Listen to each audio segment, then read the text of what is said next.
see what we've got in store. I actually know what this is because I had to take it through customs myself. One thing that I can do, even though I'm in Canada, is I can take advantage of free shipping because I have a broker in the United States that comes straight up to, oh my gosh, I think I got the right one this time. You guys don't know how many of these I bought.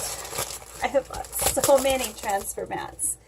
I want to do some sea and mermaid inspired stuff, and I want to do some pretty little peel-offs, and I haven't been able to find the right design. These are a little too big, but look at these polka dots. They're so cute.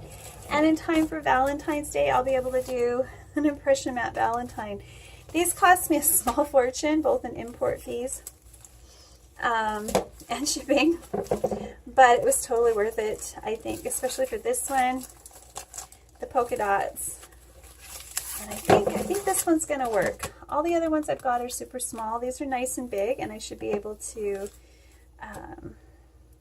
fit them in my mold so that I'm able to get this texture, which is what I've been looking for.